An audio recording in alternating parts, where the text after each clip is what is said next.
లోక్సభ వాయిదా పడింది. సభ ప్రారంభమైన కొద్దిసేపటికే విపక్షాలు నీట్ పేపర్ పై చర్చకు పట్టుబట్టడంతో స్పీకర్ వారిని వారించే ప్రయత్నం చేశారు. సభా మర్యాదలు పాటించాలంటూ విపక్షాలకి స్పీకర్ విజ్ఞప్తి చేశారు. అయినప్పటికీ విపక్షాలు వినకపోవడంతో తమ నిరసనలు కొనసాగించడంతో సభని మధ్యాహ్నం 12 గంటలకు వాయిదా వేశారు. మాన్సూన్ సెషన్ స్టార్ట్ అయిన తర్వాత ఇప్పటి వరకు 5 రోజుల పాటు పార్లమెంట్ సెషన్స్ జరిగాయి. ఇవాళ 6వ రోజు. 5 రోజులు వరుసగా ఇలాంటి పరిస్థితులే దాదాపుగా పార్లమెంట్ లో కనిపించాయి. సభ ప్రారంభం కావడం, వాయిదా పట్టడం ఇదే జరిగింది. సోమవారం తిరిగి సభ ప్రారంభమైంది. మళ్లీ ప్రారంభమైన కొద్ది నిమిషాలకే విపక్షాల నిరసనల కారణంగా సభలో గందరగోళం తలెత్తడంతో విపక్షాల ఆందోళనలతో సభను వాయిదా వేశాడు స్పీకర్. మధ్యాహ్నం 12 గంటలకి తిరిగి సభ సమావేశమవుతుంది.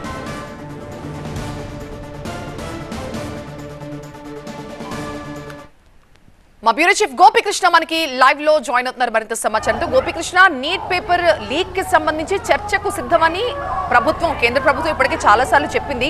బట్ స్టిల్ సభలో ఆ చర్చ వరకు వెళ్లకుండా ఏం అడ్డుపడుతున్నాయి?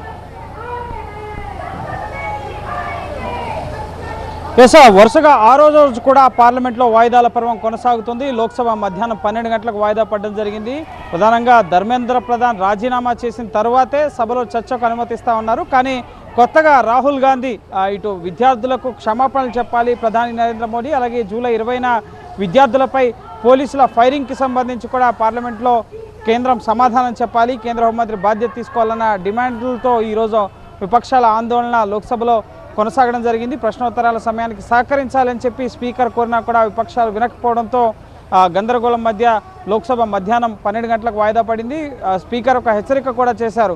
ఎవరైతే సభా కార్యక్రమాలని, సభా మర్యాదలను పాటించడం లేదో వారిపైన చర్యలు తీసుకుంటా అని చెప్పి హెచ్చరించినప్పటికీ సభ్యుల వైఖరిలో మార్పు రాకపోవడంతో సభని 12 గంటలకు వాయిదా వేయడం జరిగింది. ప్రధానంగా కేవలం ఢిల్లీలోనే కాదు, బీహార్లో కూడా విద్యార్థులపై కాల్పులు జరిపారు. వందలాది విద్యార్థులపైన ఎఫ్ఐఆర్లు నమోదు చేసి వాళ్ళని అరెస్ట్ చేశారు అని చెప్పి రాహుల్ గాంధీ ఆరోపిస్తున్నారు.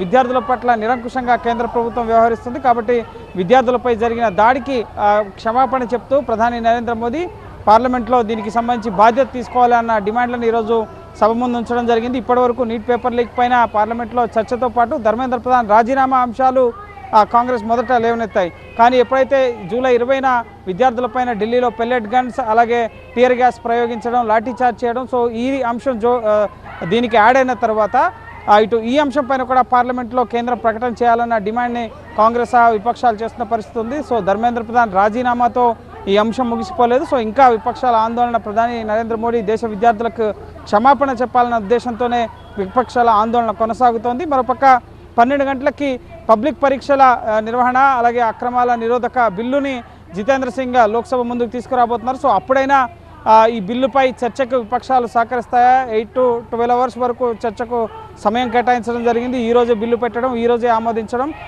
ఇటు పేపర్ లీక్లకు పాల్పడే వారిపైన కఠినమైన శిక్షలు, జరిమానాలు, అలాగే ఫాస్ట్ ట్రాక్ కోర్టులు, వీటన్నిటికి సంబంధించిన అంశాలను కూడా ఈ బిల్లు డ్రాఫ్ట్లో పొందుపరచడం జరిగింది. సో ఈ బిల్లుపై చర్చ సందర్భంగా అన్ని అంశాలను ప్రస్తావించాలి అని చెప్పి ప్రభుత్వం కోరుతుంది. సో ఇప్పుడు సభ వాయిదా పడిన తర్వాత కూడా స్పీకర్ వివిధ పార్టీల విపక్ష నేతల, పార్లమెంటరీ పార్టీ నేతలను పిలిచి సభగా జరిగేందుకు సహకరించాలి, బిల్లుపై చర్చలో పాల్గొనాలని చెప్పి కోరే అవకాశం కనిపిస్తోంది. బీజేపీ నుంచి ఎంపీ భాన్సూరి స్వరాజ్ చర్చను ప్రారంభించబోతున్నారు. టీడీపీ నుంచి లావు శ్రీకృష్ణదేవరాయలు, అలాగే జేడీయూ నుంచి లలన్ సింగ్, ఈ విధంగా వివిధ పార్లమెంటరీ పార్టీల నేతలంతా కూడా చర్చలో భాగస్వామ్యం కాబోతున్నారు. కానీ విపక్షాల ఆందోళన మధ్య ఈ బిల్లుపై ఈరోజు చర్చ జరుగుతుందా?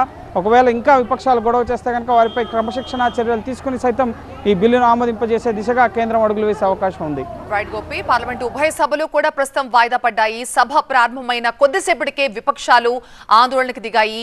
విద్యార్థులందరికీ కూడా ప్రధాని క్షమాపణ చెప్పాలంటూ విపక్షాలు సభలో ఆందోళనకు దిగాయి. అయితే సభా మర్యాదలు పాటించాలంటూ విపక్షాలకి పదే స్పీకర్ విజ్ఞప్తి చేశారు. మాన్సూన్ సెషన్ స్టార్ట్ అయిన దగ్గర నుంచి కూడా ఏ రోజు సభ సజావుగా సాగలేదు. ఇప్పటికీ వరుసగా 6వ రోజు కూడా సభ ప్రారంభం కాగానే వాయిదా పడింది. మధ్యాహ్నం 12 గంటలకి సభను వాయిదా వేశారు స్పీకర్.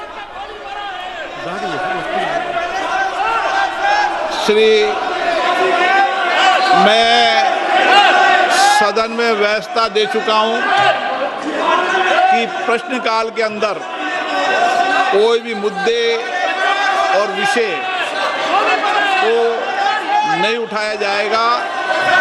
प्रश्नकाल में केवल माननीय सदस्य जिनके प्रश्न लगे हैं उनके प्रश्न के उत्तर सरकार देगी।